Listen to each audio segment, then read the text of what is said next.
140 রানের টার্গেট কি good enough বাংলাদেশের জন্য? বাংলাদেশের বোলাররা কি এই 140 রানের টার্গেটটা ডিফেন্ড করতে পারবেন? উইকেটের বিহেভিয়ারটা কেমন, ওয়েদার কি বলছে, ডিউ ফ্যাক্টর আছে কিনা, সেটাই আপনাদেরকে একটু ক্লিয়ার করে দিতে চাই।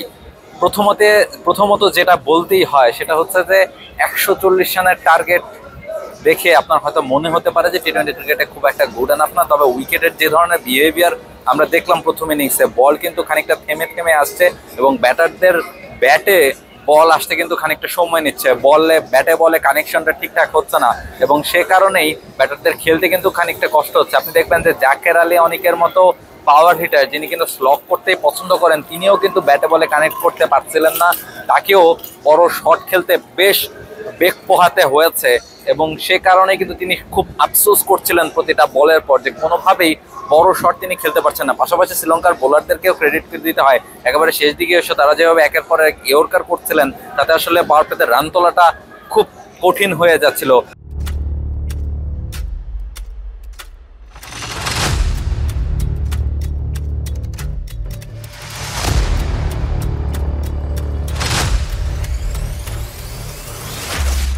একেবারে শুরু থেকে যদি শুরু করি, প্রথমেই মাত্র 0 রানে 2টো উইকেট হারিয়ে 2 ওভারে কোনো রানের খাতায় খুলতে পারেনি বাংলাদেশ দল। এরপর কিন্তু 53 রানে 5 উইকেট হারিয়ে ফেলে বাংলাদেশ। সেখান থেকে শামীম পাটোয়ারি এবং জাকের আলী অনেক দুজনের এই যে 86 রানের পার্টনারশিপটা, সেটাই কিন্তু বাংলাদেশকে ম্যাচে ফিরেছে। বাংলাদেশ যদি এখন বলতে পারে যে অন্তত ফাইটটা তারা করতে চায়, সেটা কিন্তু অন্তত এই দুজনের কল্যাণই হয়েছে।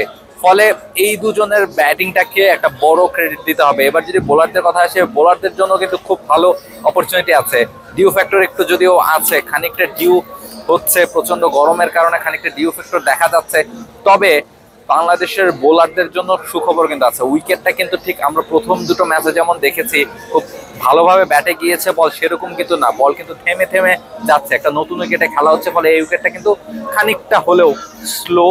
ফলে এই ধরনের উইকেটে ব্যাটারদের যদি শুরু থেকে একটু চাপে রাখা যায়, স্পেশালি পাওয়ার প্লেতে বাংলাদেশ যেমন ভুগেছে, সেভাবে যদি শ্রীলঙ্কান ব্যাটারদেরকে পাওয়ার প্লে থেকে একটু চেপে ধরা যায়, সেক্ষেত্রে কিন্তু বাংলাদেশের বোলারদের জন্য বেশ ভালো সুযোগই রয়েছে। এছাড়া মাঠের সাইজ নিয়েও বলতে হয়, মাঠটাও কিন্তু বেশ বড়, রাইটে এবং অনেক লেগে এবং অফে দুই সাইডেই কিন্তু বেশ বড় মাঠ, অর্থাৎ আপনি যদি শট খেলতে চান, ফলে দুদিকেই কিন্তু অফ এবং অন দুদিকেই কিন্তু বাউন্ডারি বের করা খুব কঠিন। হয়তো বা সোজা ব্যাটে খেললে, সোজা স্ট্রেইট ড্রাইভ করলে আপনি বাউন্ডারি পাবেন কিংবা পেছনের দিকে বাউন্ডারি পাবেন, বাট লেগে বা অফে খেলতে গেলে আপনার কিন্তু সেই জায়গাটাতে স্ট্রাগল করতে হবে, কারণ মাঠ আসলে অনেক বড়, আউটফিল্ডও খুব বেশি ফাস্ট না।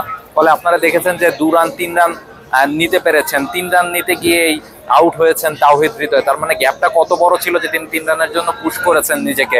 ফলে সেই থেকেই বোঝা যাচ্ছে যে মাঠের সাইজ কিন্তু বেশ বড় এবং সে কারণেই রান বের করা বা বাউন্ডারি বের করা কিন্তু খুব ডিফিকাল্ট। ফলে বাংলাদেশ যদি ফিল্ড সেট আপটা সেভাবে টেকনিক্যালি করতে পারে এবং বোলাররা যদি সেই ধরনের সাপোর্ট দিয়ে বোলিংটা করতে পারেন, তাহলে কিন্তু এই ম্যাচে অবশ্যই এখনো বাংলাদেশের সুযোগ রয়েছে। যেভাবে বাংলাদেশ দল ম্যাচে ফিরেছে, তাতে হয়তো বা শামীম পাটোয়ারি কিংবা জাকের আলী অনেকের ব্যাটিং এর পর বাংলাদেশের বোলাররা হয়তো সেখান থেকে ইন্সপায়ার্ড হবেন যে এখান থেকে যেহেতু আমাদের এই দুজন ব্যাটার একটা ভালো পজিশনে নিয়ে এসেছে, ফলে আমরাও আমাদের সবটুকু দিয়ে চেষ্টা করতে পারি। ফলে আমরা নিশ্চয়ই আশা করতে পারি বাংলাদেশের বোলাররাও সে কাছে করবেন। শরীফুল, মুস্তাফিজরা, তানজিম সাকিবরা দারুণ ফর্মে রয়েছেন, দুজন স্পিনার রয়েছেন, তারাও বেশ ভালো ফর্মে আছেন। ফলে সব মিলিয়ে বাংলাদেশ প্রত্যাশাটা রাখতেই পারে। আমরাও চাইবো বাংলাদেশ ম্যাচ জিতেই মাঠ ছাড়বে। আবু ধাবি থেকে রাহুল রায়, T Sports. For more updates, subscribe to our YouTube channel and click on the bell icon. Follow us on Facebook and Instagram. Download T Sports app to enjoy exciting games and highlights. Visit tsports.com.